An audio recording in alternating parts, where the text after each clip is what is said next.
आरती यादव जो कि अपने इलाज के लिए ट्रेन से दिल्ली जा रही थी, पर बीच में टीटी से झगड़ा होता है और झगड़े झगड़े में टीटी उसका सामान भी नीचे गिर देता है और इसके साथ साथ आरती यादव को भी धक्का मार देता है। और धक्का मारने के बाद में नीचे गिर जाती है आरती यादव और तुरंत प्रभाव से उसकी दर्दनाक मौत हो जाती है। आखिर क्यों टीटी ने इस तरीके से एक लेडीज को ट्रेन से धक्का मार दिया, जानेंगे हम आज की इस रियल क्राइम स्टोरी के अंदर। मेरा नाम है सुमित ड्रीम्स और आप सबका स्वागत है हमारे इस बेहतरीन चैनल सुमित ड्रीम्स चैनल के अंदर। ये बात है यूपी के कानपुर की। वहां पर एक लड़की रहती है जिसका नाम है आरती यादव। आरती यादव यादव की कुछ टाइम पहले अजय यादव से शादी हुई। अजय यादव जो कि नेवी के अंदर एक ऑफिसर हैं और इनकी अभी पोस्टिंग है चेन्नई के अंदर। तो ये चेन्नई में अपना काम कर रहे थे और वहीं पर मतलब कभी कभी इनको छुट्टियां होती थी, तो छुट्टियों में कभी 3 महीने बाद, कभी 4 महीने बाद, ऐसे जब भी इनको छुट्टियां होती थी तो ये अपने कानपुर में अपने घर आते थे, अपने पति अपनी पत्नी बच्चों के पास आते थे, अपनी फैमिली में टाइम स्पेंड करते थे। और ये जो आरती यादव है, आरती यादव एक सिंपल हाउसवाइफ थी, घर में रहती थी और बाकी घर का मतलब बहुत अच्छे से घर चल रहा था, घर में किसी चीज की कमी नहीं थी, क्योंकि जो इनके हस्बैंड है अजय यादव वो तो खुद एक नेवी में ऑफिसर हैं, तो घर में क्या ही कमी होगी। अब इधर जो आरती यादव है, आरती यादव कैसे कि इनका ट्रीटमेंट चल रहा था, इनका इलाज चल रहा था दिल्ली के अंदर एक डॉक्टर से। तो इनको दवाई लेने जाना था क्योंकि इनका दवाई खत्म हो गया था। तो इनको दवाई लेने जाना था तो इन्होंने 26 नवंबर की ट्रेन बुक करी। इन्होंने अपनी ऑनलाइन ही 26 नवंबर के लिए ट्रेन बुक कर दी, जो कि इनको कानपुर से सीधा दिल्ली पहुंचा देती। अब इन्होंने अपनी ट्रेन तो बुक कर दी, पर जब जैसे ही ये रेलवे स्टेशन पर पहुंचे, कानपुर रेलवे स्टेशन पर वहां जाकर के पता चला कि ट्रेन पहले ही निकल गई, कि भाई ट्रेन पहले ही चली गई है, भाई तुम तो लेट हो गई हो। अब आरती को लगा यार मैं लेट हो गई, घर से भी निकल चुकी हूँ और घर वापस जाऊंगी और बिना दवाई के जाऊंगी तो कहीं मेरी तबीयत ज्यादा खराब ना हो जाए, दवाई लेना भी जरूरी है। और तो चलो मैं एक काम करती हूँ, दूसरी जो ट्रेन आ रही है उसमें बैठ जाती हूँ और उसमें बैठ करके सीधा दिल्ली निकल लेती हूँ। कोई बात नहीं, एक ट्रेन मिस हो गई तो मिस हो गई, अब मैं दूसरी ट्रेन पर जाऊंगी। अब वहां पर रेलवे स्टेशन पर बैठकर दूसरी ट्रेन का इंतजार करने लगी। कुछ टाइम बाद में, कुछ देर लगभग 15 से 20 मिनट बाद में एक और ट्रेन आती है। दूसरी ट्रेन पर बैठ जाती है और बैठने के बाद में सीधा सफर कर लेती है दिल्ली के लिए। अब कुछ टाइम आगे चलती रहती है, ट्रेन चलती रहती है, तो बीच में जहां पर एक इटावा रेलवे स्टेशन आया, तो इटावा रेलवे स्टेशन पर टीटी से झगड़ा हो गया। अब आरती यादव का टीटी से झगड़ा हुआ और झगड़ा होने पर टीटी को इतना ज्यादा मतलब गुस्सा आया आरती के ऊपर कि जो इटावा रेलवे स्टेशन से 4 किलोमीटर पहले ही उसका सामान सबसे पहले बाहर फेंक दिया। और सामान बाहर फेंकने के बाद में तुरंत प्रभाव से आगे सिर्फ 4 किलोमीटर आगे ही वहां पर एक धक्का दे दिया। किसको? आरती यादव को। आरती यादव को जैसे ही धक्का दिया आरती यादव नीचे गिर जाती है, बुरे तरीके से जख्मी हो जाती है और ऑन द स्पॉट इतनी ज्यादा उसको इंजरी हुई थी आरती यादव को कि ऑन द स्पॉट उसकी मृत्यु हो जाती है। अब टीटी ने काम कर दिया, उधर से ऑन द स्पॉट उसकी मृत्यु हो गई आरती यादव की। अब आरती की तुरंत प्रभाव से वहां पर मृत्यु हो जाती है। उधर से वहां पर लोग इकट्ठा हो जाते हैं, डेड बॉडी को उठाई जाती है, पुलिस को बताया जाता है। अब क्योंकि कानपुर से इटावा काफी दूरी पर है, तो अभी तक मतलब घर वालों को कुछ भी नहीं पता चला। जो आरती के घर वाले हैं सिर्फ उनको इतना ही अभी तक ये है कि हमारी जो आरती है, हमारे घर की जो बहू है, वो सिर्फ गई है दवाई लेने के लिए दिल्ली और वो कल तक वापस आ जाएगी। घर वालों को सिर्फ ऐसे ही लग रहा है, पर उनको कहाँ पता है कि आरती के साथ तो दुर्घटना हो चुकी है। आरती की तो जो वहां रेल के अंदर जो टीटी है उसने धक्का मारकर उसको मतलब उसकी हत्या कर दी है आरती यादव की। घर वालों को कुछ भी नहीं पता है। अब जाकर के वो जो लाश है आरती यादव की उसको पोस्टमार्टम के लिए भेज दिया गया और एक मोर्चरी में वहां पर हॉस्पिटल में रखवा दिया गया, क्योंकि अभी तक वहां पर किसी को कुछ नहीं पता था कि आरती यादव मतलब ये जो लाश मिली ये किसकी है, ये लड़की खुद से कूदी है या इसको किसी ने धक्का मारा है, इसके बारे में कुछ भी नहीं पता था। अब उधर से क्या होते है, ये घटना थी 26 नवंबर शाम की। 26 नवंबर शाम को ये घटना हो गई और 26 नवंबर रात को लगभग 10 बज रहे थे। तो घर वालों को लगा भी चलो एक काम कर लेते हैं, हमारी बहू को कॉल करके देख लेते हैं कि भी पहुंची नहीं पहुंची, दिल्ली कहाँ है और ट्रेन मिली नहीं मिली, कुछ तो पूछें। घर वालों ने कॉल किया, स्विच ऑफ आ रहा है। उधर से पति ने कॉल किया चेन्नई से, कॉल स्विच ऑफ आ रहा है। घर वालों को बड़ी घबराहट हुई, पर घर वालों ने सोचा यार कोई बात नहीं कि मतलब वो कहीं पर होंगी जहां पर कोई नेटवर्क वगैरह नहीं होगा या मोबाइल फोन डेड हो जाएगा, सुबह तक अपने आप ही कॉल आ जाएगा। सुबह तक वेट किया जाता है, 27 नवंबर आ जाता है, पर 27 नवंबर सुबह भी फिर भी कॉल स्विच ऑफ आ रहा है।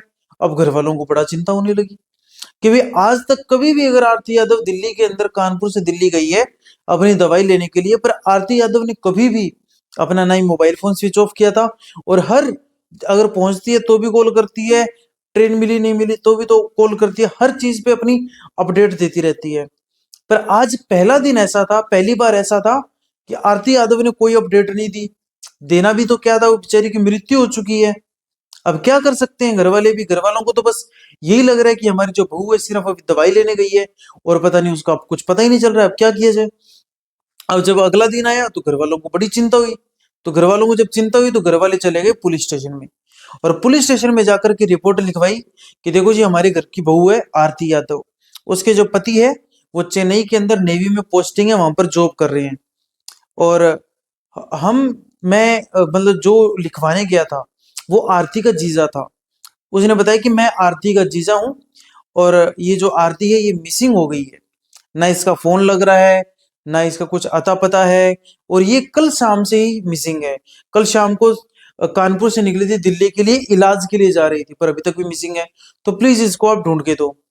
अब पुलिस ने तुरंत प्रभाव से क्या किया, अब क्योंकि पुलिस के हाथ में ये पूरा स्केच था कि भाई जो आरती यादव है, आरती यादव बाय ट्रेन गई है, तो फिर पुलिस ने तुरंत प्रभाव से रेलवे स्टेशन पर पूछा। रेलवे स्टेशन के सीसीटीवी कैमरा वगैरह देखे गए, तो सीसीटीवी कैमरा में साफ दिखाई दे रहा है कि आरती यादव ट्रेन में चढ़ रही है, आरती यादव ट्रेन में जा रही है, सीसीटीवी में साफ नजर आया पुलिस को। पर जब आगे जहां उतरी है वहां पर कहीं भी नजर में नहीं आया। पर वहां से पुलिस को आगे इटावा रेलवे स्टेशन से एक बात और पता चली कि भी एक महिला है, हो सकता है कि इसको किसी ने धक्का मारा है नीचे, हो सकता है कि ये खुद ही ट्रेन से कूद गई है और कूदने के कारण इसकी मृत्यु हो चुकी है।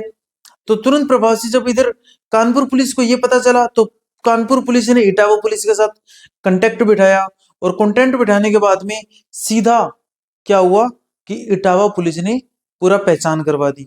मतलब ये जो कानपुर पुलिस है, तो कानपुर पुलिस लेकर के गई जीजा को, आरती की जीजा को भी, देखो ये जो महिला है क्या ये तुम्हारी यही है तुम्हारी आरती, क्या यही तुम्हारी फैमिली मेंबर है।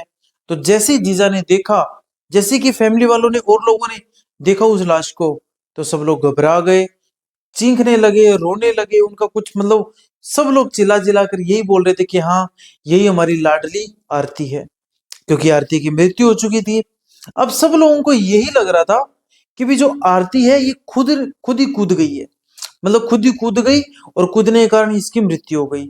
या तो हो सकता है खुद कूद गई, और या फिर ट्रेन के बिल्कुल गेट के पास खड़ी हुई होगी और एक झटका आया और नीचे गिर गई होगी, कुछ ऐसा हो सकता है। तो अब यहाँ पर क्या होता है, ट्रेन का जो कंप्लेंट वाला पोर्टल होता है, और वहां पर एक शिकायत आई हुई थी। वो अगले दिन शिकायत जब पढ़ी गई, तो अगले दिन जब शिकायत आई तो उसके अंदर एक जो कंप्लेन करने वाला व्यक्ति था उसने कंप्लेन किया हुआ था कि इटावा रेलवे स्टेशन के पास जो लड़की नीचे गिरी है उसको मैंने साफ देखा है, और उसके टीटी संतोष कुमार के साथ, जो टीटी संतोष कुमार है उसके साथ झगड़ा हुआ, और झगड़ा होने के बाद में उस संतोष कुमार ने उस लड़की को धक्का दे दिया। अब उस कंप्लेन में ऐसा लगा लिखा हुआ था। अब पुलिस ने तुरंत प्रभाव से इन्वेस्टिगेशन स्टार्ट कर दिया। उधर से संतोष कुमार को पूछताछ करने के लिए पुलिस स्टेशन बुलाया गया। अब इधर फैमिली वाले पूरा आरोप लगा रहे थे कि ये जो संतोष कुमार है, क्योंकि संतोष कुमार के खिलाफ कंप्लेन आई हुई थी, ऑनलाइन पोर्टल में कंप्लेन दिखाई दे रही थी कि भाई इसी ने धक्का मारा है। अब क्या किया जाए, कैसे पता चले। अब उधर पुलिस, क्योंकि संतोष कुमार के ऊपर एक और मतलब ये इल्जाम, मतलब इसलिए ज्यादा से ज्यादा सबूत उसके ऊपर नजर आ रहे हैं, या संतोष कुमार को इसलिए ये समझा जा रहा है, गुनाहगार समझा जा रहा है, क्योंकि अगर कोई लड़की खुद से कूदेगी तो वो अपना सामान लेके नहीं कूदेगी, वो सामान अपना वहीं छोड़ देगी और खुद कूद जाएगी। अगर किसी को खुद ने अपनी जान देनी है नीचे कूद करी तो वो खुद कूद जाएगी, वो अपना सामान नीचे क्यों फेंकेगी, ये भी एक बात है। और अगर ये लड़की मतलब खुद कूद रही है तो तुरंत प्रभाव से पहले अपना सामान नीचे फेंकेगी और फिर तुरंत प्रभाव से खुद कूद जाएगी, ऐसा भी हो सकता है। पर ऐसा कभी नहीं हो सकता कि पीछे 4 किलोमीटर पहले ये अपना सामान फेंके और 4 किलोमीटर आगे जाकर के उसका मन करे कि वो खुद ही कूद जाए। ऐसा नहीं हो सकता। तो इसीलिए पुलिस हर एक एंगल से छानबीन कर रही है। संतोष कुमार जो कि टीटी है, उसके साथ भी पूछताछ चल रही है। पर परिवार वाले जो आरोप लगा रहे हैं, परिवार वाले एक ही चीज बोल रहे हैं कि ये जो टीटी है, इसके साथ ये जो आरती यादव है, इसका झगड़ा हुआ होगा, और झगड़ा होने के बाद में ये जो टीटी है, इसने बिल्कुल धक्का मार दिया, और धक्का मारने के बाद में ये जो हमारी बहू है, इसकी मृत्यु हो गई। अब वो तो सब कुछ पता चलेगा आगे जो भी इन्वेस्टिगेशन होगी। इन्वेस्टिगेशन में जो भी सामने आएगा, एक और फॉलो वीडियो बना करके मैं आप तक तुरंत पहुंचाऊंगा। मैं आप तक हर एक चीज केस के जुड़ी हुई हर एक छोटी से छोटी, बड़ी से बड़ी चीज, सारी चीजें मैं आप तक शेयर करूंगा। खैर, आपके हिसाब से आरती यादव की मृत्यु कैसी हुई होगी, फटाफट से एक बार कमेंट बॉक्स में लिख दीजिए, क्योंकि आप अगर कमेंट बॉक्स में लिख करके अपनी राय देंगे तो वो हमारे लिए बहुत जरूरी होती है। फटाफट से चैनल को सब्सक्राइब कर लीजिए, क्योंकि इसी प्रकार की डेली बेसिस क्राइम स्टोरी मैं आप तक पहुंचाते रहता हूं। और वीडियो को लाइक कर दीजिए। फिर मिलते हैं इसी प्रकार की एक और रियल क्राइम स्टोरी के साथ। तब तक के लिए जय हिंद।